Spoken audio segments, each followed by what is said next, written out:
নুরজান, কোনো বিজ্ঞান নাই, গামতাছো না?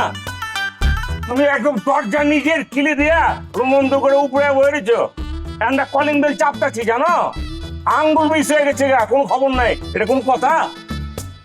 আরে সাদ্দাম ভাই, বেল টিপতে টিপতে তোমার হাত ব্যথা হয়েছে না আঙ্গুল ব্যথা হয়েছে সেটা তো আমার দেখার বিষয় না। হ্যাঁ, তুমি আসছো কেন?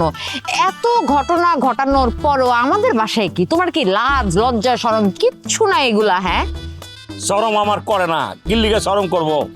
লাস্ট শরমের মায় বহুত আগে মরে গেছে গা। হিসাব মতো চাচার বাড়ি আমার বাড়ি, তোর বিয়া দিলি 2 দিন পরে ওর বাড়ি যাবি গা, তখন চাচারে দেখবো কেটায়? এই বুড়ারে তো আমারই দেখুন লাগবে। শুনো, আমার বাপকে আমি নিজে দেখে রাখতে পারবো, ঠিক আছে? যতদিন আমার বাপ জীবিত আছে আমার বাপকে আমি নিজে দেখে রাখবো, অন্য কারো দেখতে হবে না।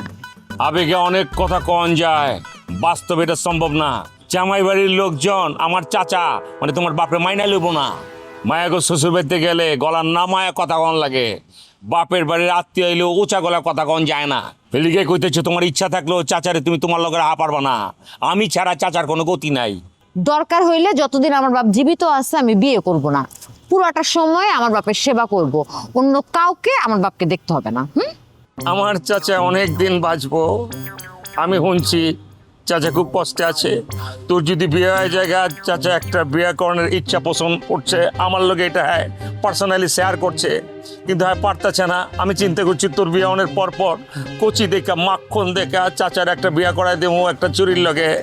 চাচা দিতে সারা জীবন ওই আয়নার মতো ছেড়ির দিকে চাচা বাঁচা পারে। চাচা আমার তার কষ্টের কথা কইছে, চাচার দরকার একটা সাথী সাথী। জুলমত সাহেব, আপনার লগে কইলাম আমার বুঝা ফড়া আছে। হ্যাঁ, আপনারা তুমি কোনো মতেই খুঁজা পাইতাছি না, কালি শিং মাসানান ফিসলায় যাইন গা। আজ আমি চাই দিয়া বালা মতন ধরছি, আজ যখন কথার জবাব দিয়া যাও নই লাগবো। তোমার কথার জবাব দেওয়ার লেগা কি আমি বাধ্য নাকি? হ্যাঁ, তুমি পিস্তল দিয়া মানুষের ডর দেয় জবান বন্ধ করো। আমারে ওইটা সিধা মনে করো না। আমি কইলাম ঢাকা পোলা, আমার গাড়ির রক যতটি দেহ না সবটি কইলাম তেরা। আমিও কম যাই না, আমি কইলাম গফর গাওয়ার মাইয়া, তোমার সে 3 ডিগ্রি উফরে। বুঝা পারছি তুমি আমারে ডর দেখাইবার চাও তো কোনো লাভ হইব না। অনক ফালাও, তোমার সমস্যাটা কি? আমার তো কোনো সমস্যা নাই, সমস্যা হয়েছে কে বৌদি। বৌদি তো তোমার লেগে করে জান দিয়া লাইছি, সেই বৌদিরে তুমি ঠকাইতেছো। তোমার সাথে তো কথা ছিল তোমার মেয়ে নূরজাহানের লগে বৌদিরে বিয়া দিবা। তুমি নাকি তোমার মেয়ের বৌদির সাথে এখন আর বিয়া দিবা না, অন্য আরেকজনের সাথে বিয়া দেওয়ার পরিকল্পনা করতেছো। এই ধরনের ব্যবহার কিন্তু আমি সহ্য করবো না। হ্যাঁ, তুমি সহ্য না করা বললে আমি কি করুম? হ্যাঁ, তুমি কি জোর করে আমার মায়ের বদির লগে বিয়া দিয়া পারবা? আপসে রাজি না হইলে জোর করে দেওয়ান লাগবো। এতদিন রং তামাশা করার সময় মনে আসিল না? তখন তো ঠিকই রং তামাশা করছে, তাহলে তো জোর করে বেয়াদনের ব্যবস্থা করন লাগবো আমার। আমার নূরজাহান কইলাম তোমার মতন না। তুমি একটা বুড়ি বেটি 20 বছরের পোলার লগে গুরু। হ্যাঁ, তোমার শরম লজ্জা নাই? পোলার বয়সী পোলারে তুমি বিয়া করবার চাও? এই বয়স কোনো ব্যাপার না, আমার মরণের বয়স হচ্ছে গা 16। তুমি আমার সরসী কইতারো যুবক ছেলের সাথে আমার বিয়ে হইতেছে দেখে কি তোমার খারাপ লাগতেছে? হ্যাঁ, 1 বছর তো ঠিকই নাটক করছিলা, পরে তো বাহানা করে দূরে সরে চলে গেলা।